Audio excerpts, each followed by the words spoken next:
Good morning students, कैसे हैं आप। लास्ट वीडियो में हमने फेज और फेज से रिलेटेड टर्म डिफाइन की थी, आपको क्वेश्चन दिए थे।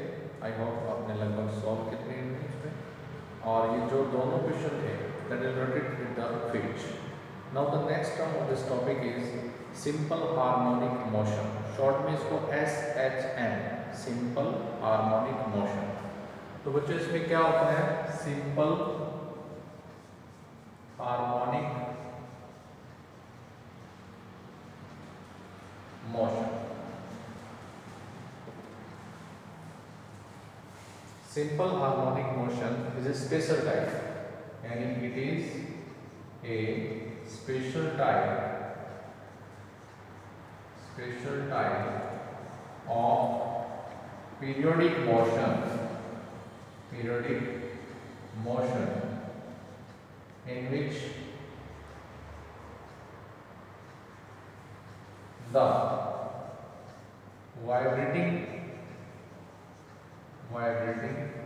of the body about mean position, okay, that means the motion like to and fro, back and forth, clear, about mean position, that is called as equilibrium position. It is due to, and this is due to restoring force,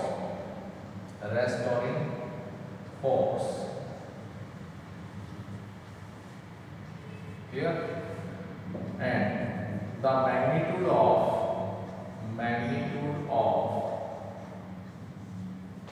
force is directly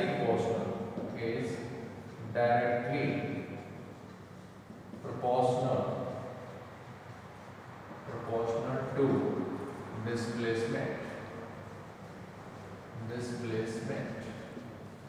तो students, आपको हमने example दिया था simple harmonic motion का, जिसमें हमने simple pendulum का ये एग्जांपल दिया था कि जहाँ पे ये आपकी मीन पोजीशन, ये एक्सट्रीम पोजीशन और ये आपका extreme position.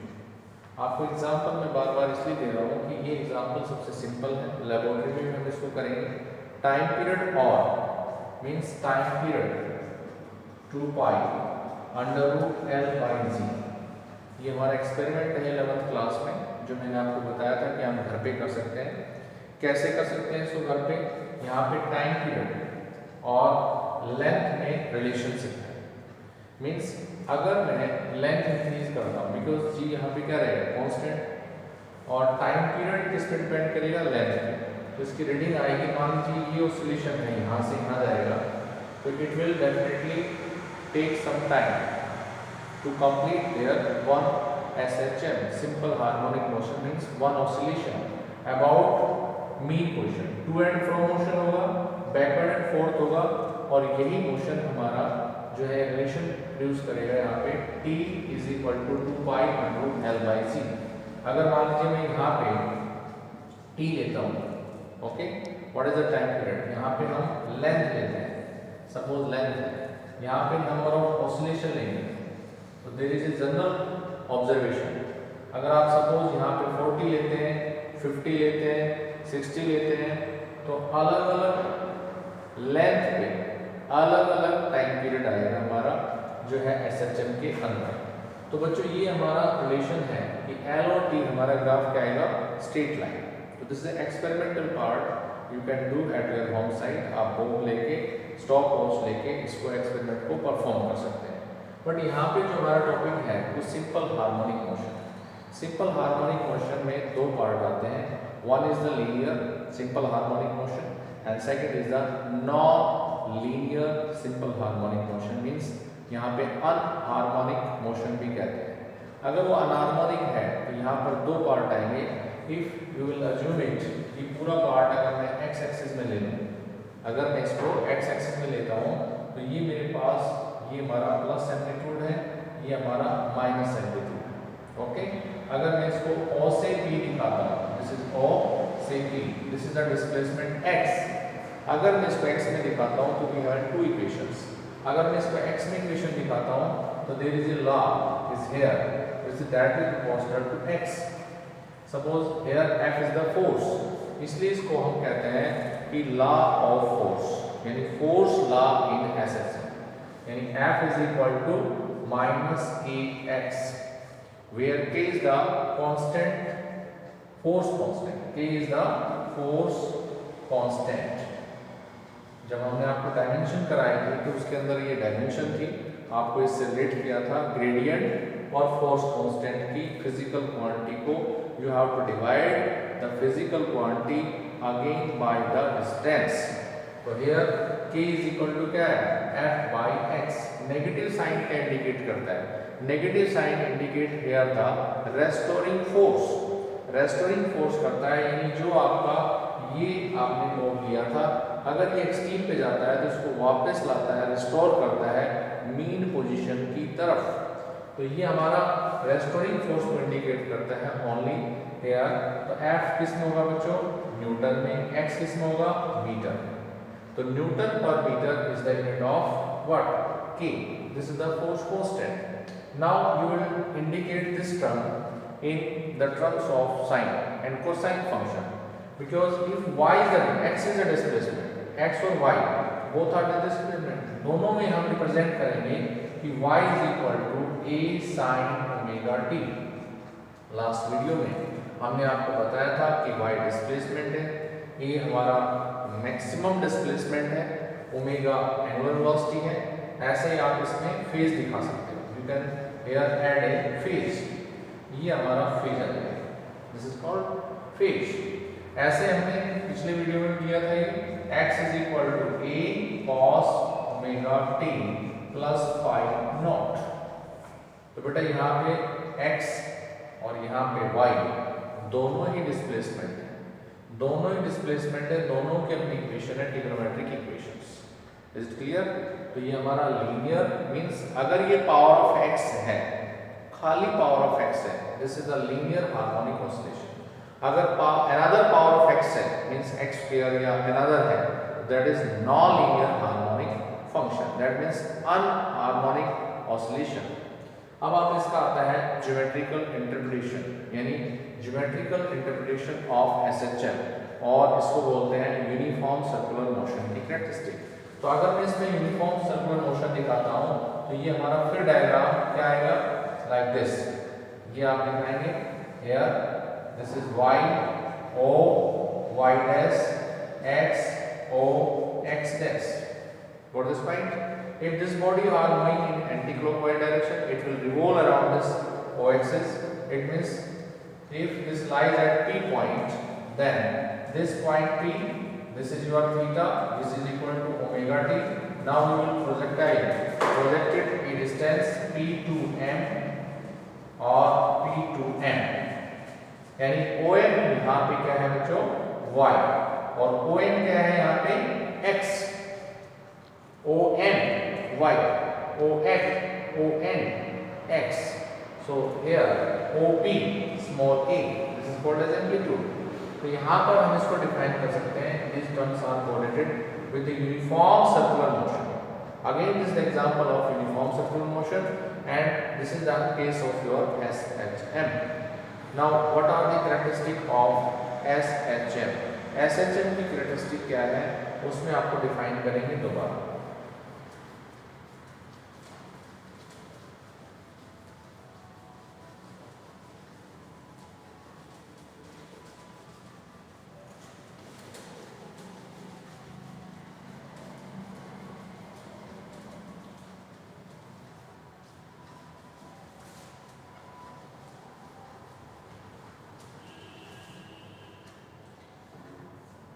Now the next part, this is correlated with the SHM, is here characteristic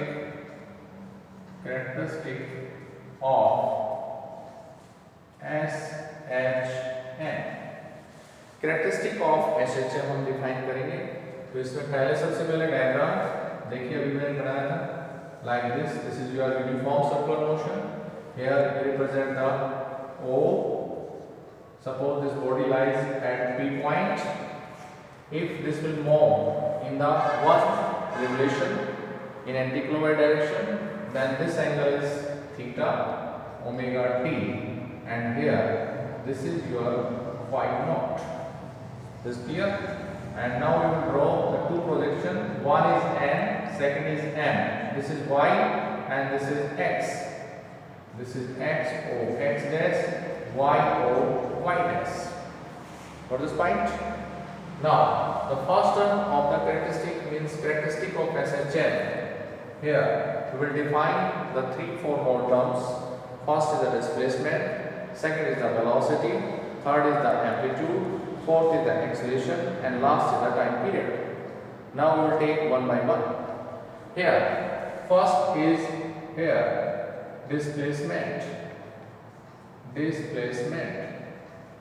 It is the distance either from the mean positions left और राइट, यानी आपकी यहाँ से इस पॉइंट के लेफ्ट और राइट पे जो डिस्टेंस होगी that is called as displacement. अभी हमने पहले भी टॉपिक में डिफाइन किया था कि है y is equal to a sin omega t plus phi naught. Clear? और इसको हम ऐसे लिखा सकते हैं कि y is equal to a sin omega t minus phi naught. Here minus phi naught means this is lies between below the principal axis, that's why we take the minus sign. Plus भी ले सकते हैं, minus भी ले सकते हैं, but here we'll again define if you will vary the time, then this phi naught, this is called as initial phase. हमने पिछले वीडियो में बताया था कि इसको epoch कहते हैं, initial phase कहते हैं। During the uniform circular motion ये चेंज नहीं होगा। If you change the time, the epoch will never change. Initial phase will never change. तो उसी को कंटिन्यू रखेंगे हम। Now this is the y, आप निकाल सकते हैं इसमें कि here y defined by a sin omega t plus phi naught। Displacement क्या है? कि डिस्प्लेसमेंट हमारा इसमें ये पार्ट लाइक दिस, तो ये हमारे it is the either distance, this is extreme, यहाँ से यहाँ तक की डिस्टेंस हमारी क्या होगी? e। मैक्सिमम डिस्प्लेसमेंट कहाँ पे होगा? एक्सट्रीम पे, और मिनिमम कहाँ होगा? आपका 0 पे। इट मींस डिस्प्लेसमेंट आपका maximum that is lies at the extreme position and minimum this lies at the what? Mean position. Now the next topic is here, second is velocity. Got this point? Velocity से before हम ये भी कर सकते हैं कि here velocity means v defined by this is the differentiation form dy by dt। आप x में ले सकते हैं इसको कि here we represent by x is equal to a cos omega t either minus phi naught or e। Again we will define this v in the terms of dx by dt। So this is a sin minus sin omega t minus phi naught। Got this point?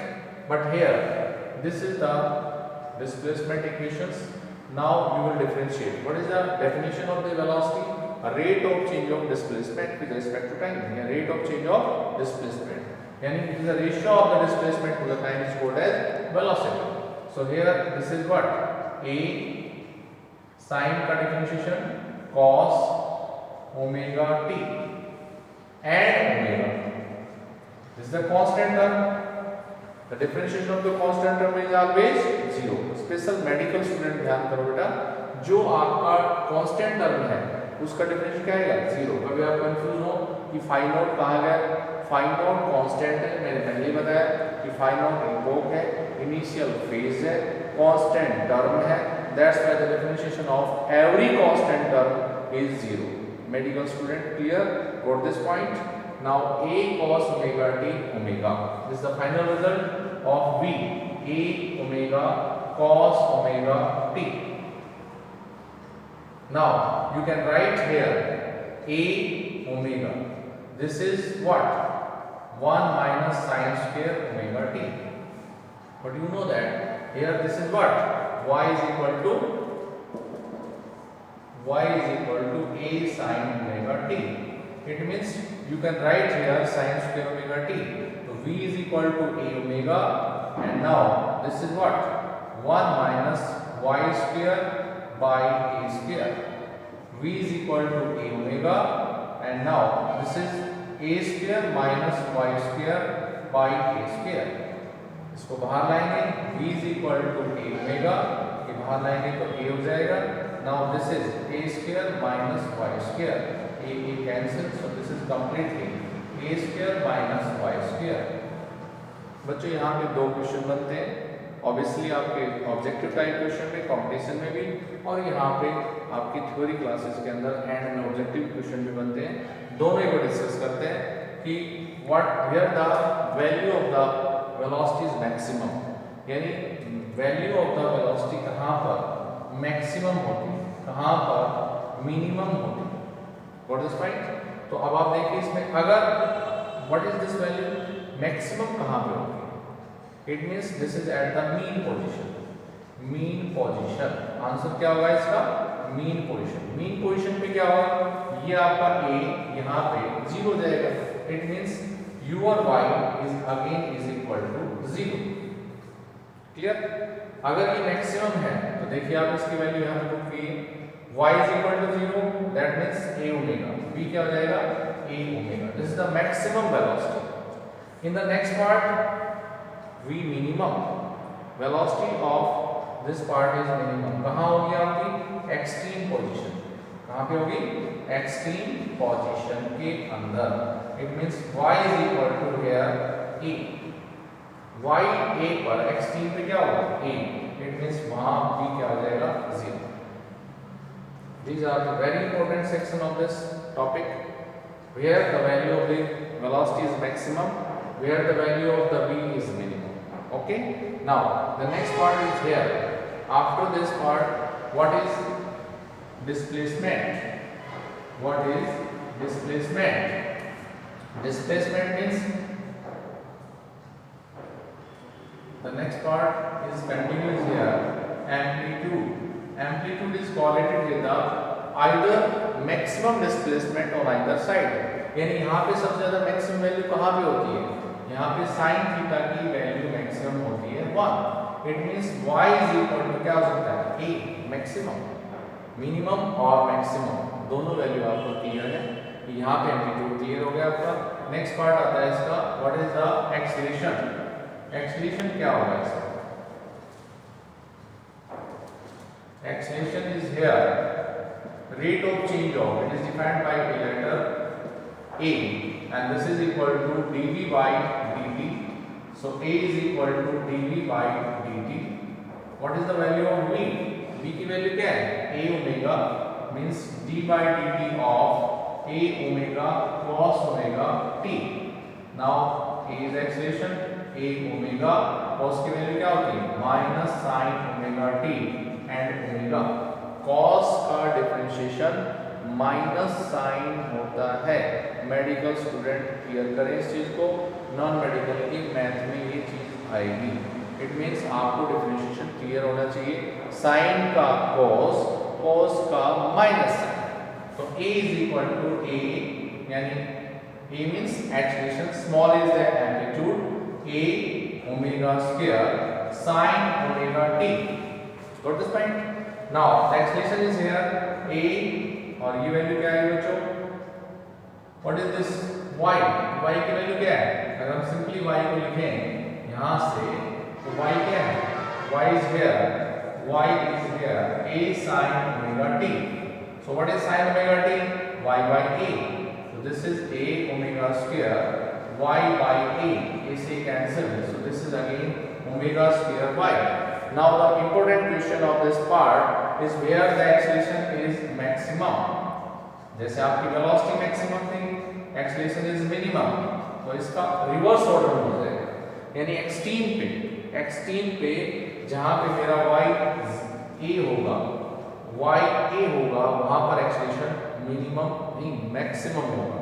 It means आपका expression क्या आएगा, y is equal to a, therefore it is equal to minus omega square a omega square भी आप लिख सकते हो, you can write here a omega square, यानी numerically आप इसको प्रूव कर सकते हैं।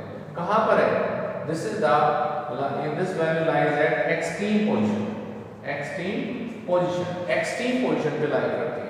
Now the next part is y is equal to 0, that means this value lies here 0 lie करेगी तो वैल्यू क्या होगी, ये mean position. This is the important section, is it clear? And next part, the last part of this part is what is time period। Time period को अगर define करें तो हम यहीं से करेंगे कि ये आपका time period it is related with the acceleration की वैल्यू हमने अभी आपको राइट साइड में निकाली है और इसको हम रिलेट कर देंगे किससे, time period. This is the time period means time period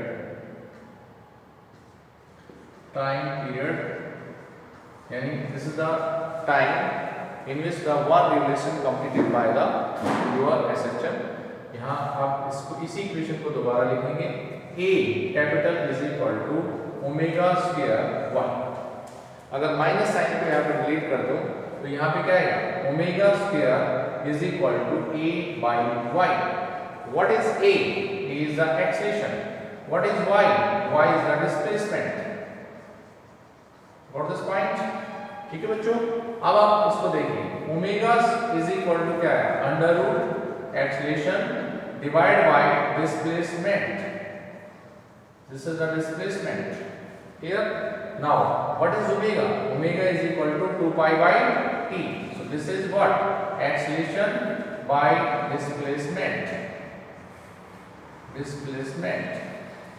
Now you want to calculate the time period, तो टाइम पीरियड को रिवर्ट कर दीजिए, t by 2 pi is equal to displacement upon acceleration। तो ये आपका ये हो जाएगा। नेक्स्ट पार्ट आ जाएगा t is equal to 2 pi and this is what, displacement upon acceleration। clear? So this is the formula of the time period, displacement upon acceleration। कहाँ पे value ज़्यादा होगी, कहाँ पे कम होगी, this is depend on the same factor। Is clear? Now we will, in the end of this video, we will give some question, right? You have to do in the fair notebook and you should earliest send me। clear? आपने पीछे का pending काम करिए क्योंकि यहाँ से topic आपका mathematical है, डेरिवेशन है इसमें और बच्चे इसमें एक्सरसाइज करेंगे।